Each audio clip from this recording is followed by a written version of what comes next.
I'm going to show you how simple it is to form a Florida corporation online.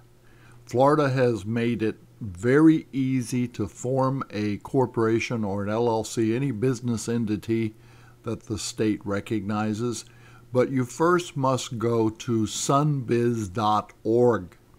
It's up there in the browser bar, and it's spelled sunbiz.org. Now, the first place you go once you are at sunbiz.org is you'll notice in the menu it says e-filing services.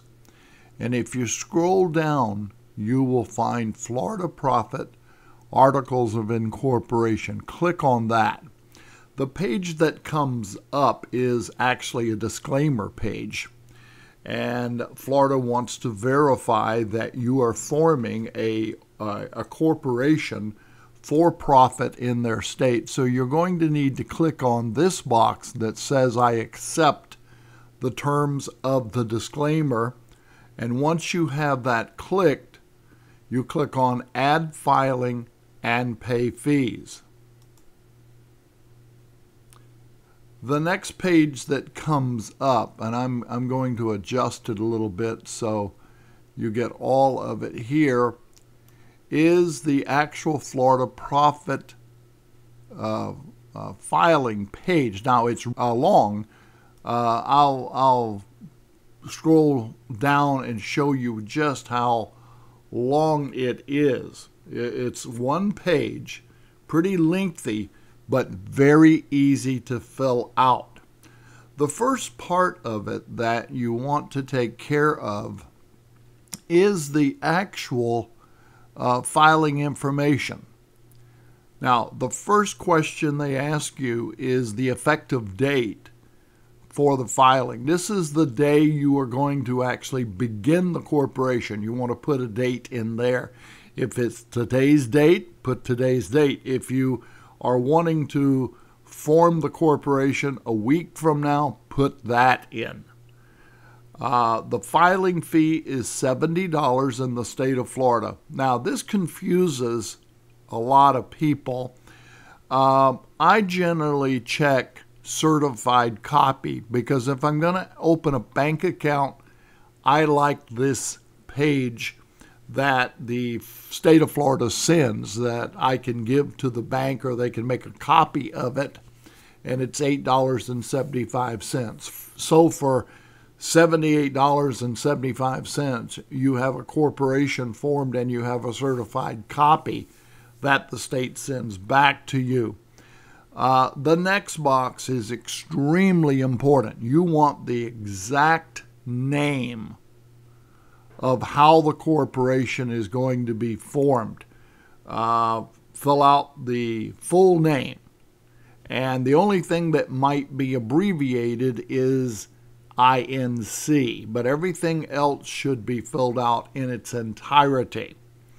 For those of you who are watching this video and going to be raising capital, I generally recommend you put in 20 million shares of stock. Some of you already know why we use that number, but you literally can put in any number you want to. It doesn't matter. Florida does not charge or base its fee on the amount of shares of stock that you incorporate with, as some other states do now. It's become a revenue-producing vehicle for a lot of states to charge you exorbitant fees if you formed with 1 million shares or 5 million or 20 million shares of stock. We used to recommend Delaware, but now they have adopted this revenue-producing method, and they charge you based on the amount of stock you formed with, and that's been just recent. Now, as I scroll down the page, the first question that they ask you is the principal place of business. In other words, where is the business located? Now, you cannot use a post office box. It must be a street address. So you put in that information. Mailing address, if it's different, you put that in there. If it's the same, just leave it or check this box, I said, what I mean to say.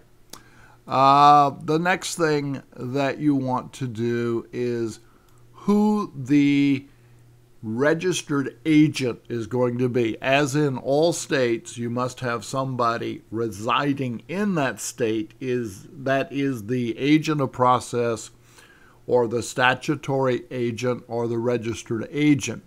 So you would put that person's last name, first name, and initial. And if it's a business that's acting as your registered agent, and some law firms use their business name, you would put that in that field. And then, of course, the address. And again, a post office box is not acceptable. Then there is electronic signature of that person's name that goes right there. Now, as I scroll up, and you can see it is a long form, notice of annual report. Just Florida does give full disclosure. It tells you everything right up front. The annual report is going to be $150. If you're late, they could charge you up to $400. Now, here is the incorporator's name and address. That would be you. If you're filling out this form, your name and your address goes in this area. And there is, again, electronic signature for the incorporator. Now, the next portion of this form is the purpose of the corporation. Now, generally, I would venture to say that 99% of the time, you're going to check this box right here, which indicates any and all lawful business. If there is another purpose other than that, you want to fill out this information right here. The next phase of this is the correspondence name and email address. In other words, please enter your email address carefully. Be sure that it's correct. And any correspondence that the state will be sending you specifically, they want to know where it's to go to. And of course, this is for email purposes. So you fill out that information. Now, the next section gets into the officer director name and address. If you are the only officer and director in your corporation, then you would put your title, let's say it's president, and your name in here, and then the street address. Now, again, if you're the only officer or director in the company, you don't worry about the rest of it. But if there's another person that you want to list, you can list them right here. And there is a link, the amount of those, which if you need them is there. Now, I'm going to have to pull up a little bit here to show you the rest of it. And scroll down just a moment. Here it is. Now, once you have completed the form, they want you to review everything for accuracy, and then you're going to click this button right here.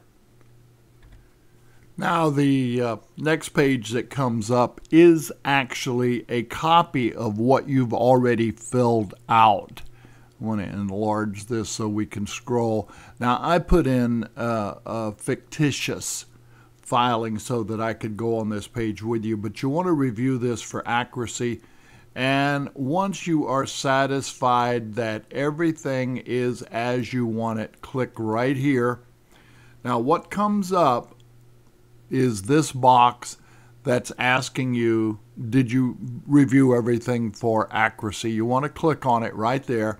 Now, the Florida Profit Corporation online filing information, here is your docket tracking number, and the fee is going to be right here. If you click this, Now they're going to ask you for your credit card information, which you're going to click right here. And the next thing you do is you submit all of your credit card information for the filing, just like you would do if you were purchasing anything online. And of course, right here, you're going to click Continue. I'm not going to do this because this is a bogus form that I filled out. It's fictitious. But what you're going to be asked last of all is, how do you want to receive the articles of incorporation back? Generally, I recommend have them send it to you by email in a PDF format. Then you can file it on your computer, you can print it off, and take everything very easily from the internet. So that's how you form a Florida corporation.